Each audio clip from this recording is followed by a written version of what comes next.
Suspense खत्म। Election commission ने इंतखाबात का बिगल बजा दिया। आम इंतखाबात जनवरी 2024 के आखिरी हफ्ते में होंगे। एलामिया जारी। इलेक्शन कमीशन के मुताबिक हल्का बंदियों की इब्तदाई फहरिस्त 27 सितंबर को शाया होगी। इब्तदाई हल्का बंदियों पर एतराजात और तजावीज़ की समात के बाद हतमी फहरिस्त 30 नवंबर को शाया की जाएगी। 54 दिन बाद इंतखाबात करा दिए जाएंगे। इंतखाबात की तैयारियों के लिए चारों चीफ सेक्रेटरीज और चीफ कमिश्नर इस्लामाबाद को खत भी लिख दिया गया।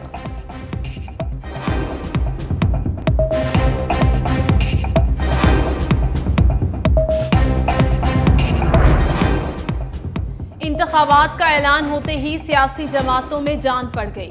नून लीग, पीपल्स पार्टी, MQM, JUI का खैर मकदम। एहसन इकबाल ने कहा, अब मुल्क से बेयकीनी का खात्मा होना चाहिए। तमाम जमातों को इलेक्शन की तैयारी करनी चाहिए। कमर जमान कायरा ने कहा, तारीख के हवाले से क़यास सराइयां की जा रही थीं। बिलावल भुट्टो ने भी इलेक्शन की तारीख का मुतालबा किया था। सेनेटर मौलाना अब्दुल गफूर हैदरी ने कहा, शफाफ और गैर जानिबदार इलेक्शन ही सियासी और मुआशी इस्तेहकाम का बाइस बनेंगे। PTI और ANP के खदशात बरकरार। जाहिद खान ने कहा, अवाम के खदशात तब दूर होंगे जब शेड्यूल देंगे। साबिक secretary election commission Kanwar Dilshad बोले, इंतखाबात की तारीख आ गई, अब बहस खत्म होनी चाहिए। साबिक अटॉर्नी जनरल इरफान कादिर बोले, इलेक्शन कमीशन के तारीख के ऐलान के बाद शकूक व शुबहात में नहीं पड़ना चाहिए। मुझे नहीं ऐसा लगता कि पाकिस्तान में इलेक्शन अभी होंगे। इलेक्शन होंगे तो मुल्क के हालात ठीक होंगे। बिल्कुल भी नहीं लगता इलेक्शन होंगे, क्योंकि महंगाई इतनी ज़्यादा, मुल्क की सूरत हाल कोई भी नहीं है। इलेक्शन का कॉन्सेप्ट तो गरीब आदमी के माइंड से ही ख़त्म हो गया है। इलेक्शन से पाकिस्तान के मसाइल हल होते हुए नहीं नज़र आ रहे। बड़ी मुश्किल है जी, इलेक्शन तो नहीं होंगे।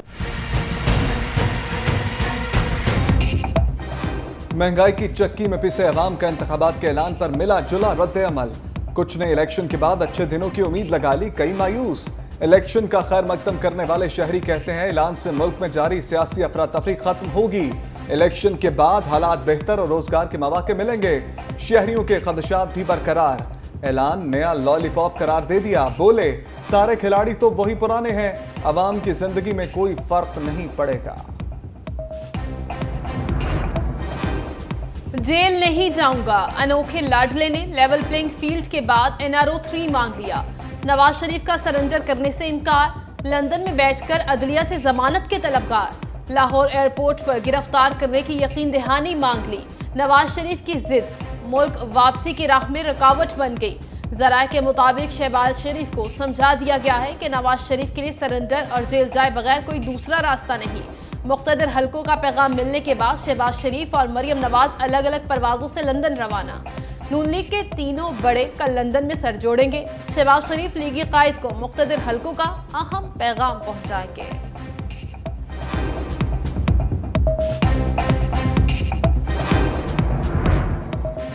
क्या नवाज शरीफ की पाकिस्तान वापसी की तारीख फिर तब्दील होगी?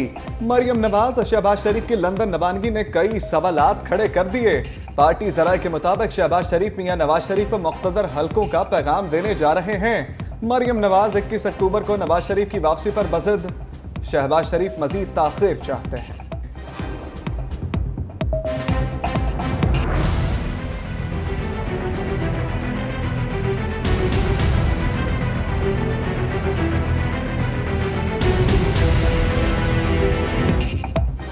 करप्शन रेफरेंसेस दोबारा खोलने के बाद नैब के बड़े फैसले। चेयरमैन नैब का करप्शन के खिलाफ कार्रवाइयों के लिए हसास इदारों के अफसरान की खिदमात लेने का फैसला। नैब ने अहम ओहदों पर तकर्रियों के लिए डेपुटेशन पर हसास इदारों से अफसरान मांग लिए। चेयरमैन नैब नज़ीर अहमद की मंजूरी से हसास इदारों के अफसरान की खिदमात के लिए खत लिख दिया गया। हसास इदारों के अफसरान आइंदा चंद रोज में नैब में काम शुरू कर देंगे।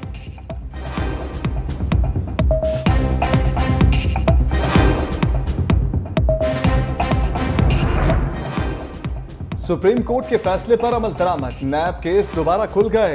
एहतसाब अदालतों की अलमारियां फिर करप्शन रेफरेंसेस से भर गईं। आसिफ जरदारी और नवाज शरीफ समेत 80 से ज्यादा केसेस बहाल। यूसुफ रजा गिलानी के खिलाफ तोशा खाना गाड़ियों का केस फिर चलेगा। इसहाक डार से आमदन से ज्यादा असासाजात के केस पर हिसाब किताब होगा। Murad Ali Shah Nooriabad power plant reference दोबारा भुगतेंगे। राजा परवेज अशरफ को रेंटल पावर केस में तलब भी कर लिया गया।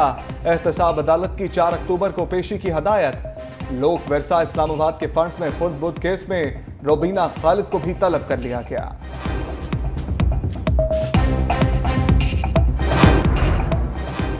इदारों की निजकारी से मुतल्लिक कयासराइयां की जा रही हैं। निगरान हुकूमत ने निजकारी का कोई मंसूबा शुरू नहीं किया। निगरान वफाकी वज़रा फवाद हसन फवाद और मुर्तज़ा सोलंकी की प्रेस कॉन्फ्रेंस। कहा, निगरान हुकूमत का मैंडेट कानून के तहत बढ़ाया गया। अखराजात कम करने की कोशिश की जा रही है। PIA के लिए 48 घंटों में फंड्स का इंतजाम किया। निगरान हुकूमत के इकदाम से कौमी एयरलाइन का ऑपरेशन रवा दवा है।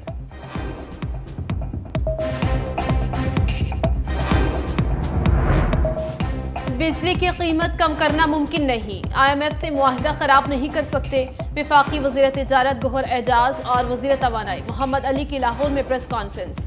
कहा, बिजली चोरों के खिलाफ सख्त एक्शन ले रहे हैं। 10 दिनों में बिजली चोरों से 10 अरब वसूल कर लिए, किसी सन्नत को बंद नहीं होने देंगे। मजीद कहा, गैस की कीमतें जल्द तब्दील कर रहे हैं। सर्दियों में गैस का मसला हल नहीं हो सकेगा।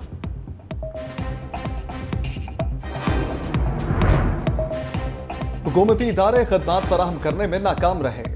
हुकूमती मलकियती इदारों के नुकसानात 500 अरब तक पहुंच गए। निगरान वज़ीर खजाना शमशाद अख्तर की प्रेस कॉन्फ्रेंस।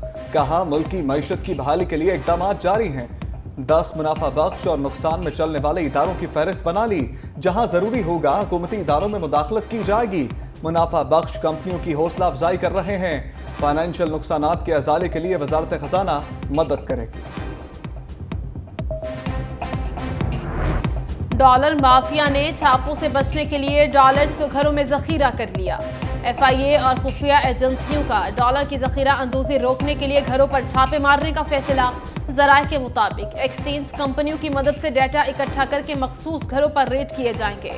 दूसरी जानिब इंटरबैंक में ₹1.10 कमी से डॉलर ₹292.78 पर बंद। ओपन मार्केट में डॉलर ₹296 पर फरोख्त होता रहा। पेशावर की 2 पार्टीज ने बैंकों में कैश जमा करवाया, नॉट चेक्स, जिसके अगेंस्ट उन्होंने सोलर पैनल वहां से चाइना से मंगवाए हैं, जिनकी ट्रांजैक्शन जो है बाद में पेमेंट्स है जो डॉलरों में हुई है। मैं समझा था कि शायद कोई ऐसी इशू होगा और उन्होंने हमें जवाब भी ऐसा दे दिया, मगर इसके बाद फिर वही कंप्लेन हमारे पास दोबारा आई कि ऐसी बात नहीं है, ये बहुत बड़ा एक स्कैंडल है जिसको छुपाया जा रहा है। वो शिफ्ट कर रहे हैं ये ब्लेम बैंकों के ऊपर। मुल्क की तारीख में अजब करप्शन की गजब कहानी। पेशावर की 2 पार्टियों ने 47 अरब रुपए बैंकों में कैश जमा करवाया। टैलेंट न्यूज के प्रोग्राम मद्दे मुकाबल में एंकर पर्सन रऊफ क्लासरा अरबों रुपए की मनी लॉन्ड्रिंग का स्कैंडल सामने ले आए। ये अरबों रुपए किसके थे, मनी लॉन्ड्रिंग किसने की, सवालात खड़े हो गए।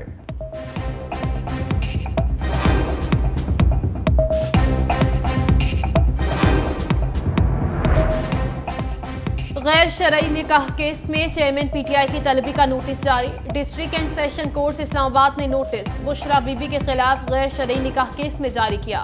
25 सितंबर को चेयरमैन PTI को अटक जेल से पेश करने का हुक्म। अदालत ने जेल सुप्रीडेंट के नाम रोपकार जारी करने की डायरेक्शन भी दी थी।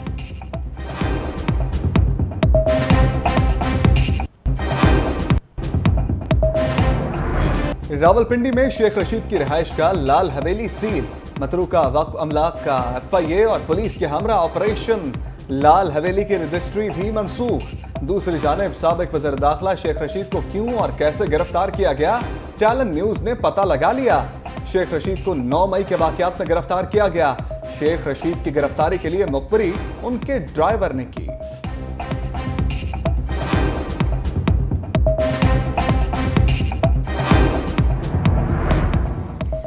पाकिस्तानी पेसर शाहीन आफरीदी के वलीमे की तकरीब। शादाब खान, इमाम उल हक, हारिस रऊफ की शिरकत। नसीम शाह, फखर जमान, मोहम्मद रिजवान भी शरीक। शाहीन आफरीदी ने वलीमे पर काले रंग का सूट ज़ेबतन किया। तकरीब में javelin throw athlete Arshad Nadeem समेत मुख्तलिफ शोबों से वाबस्ता शख्सियात भी शरीक हुई।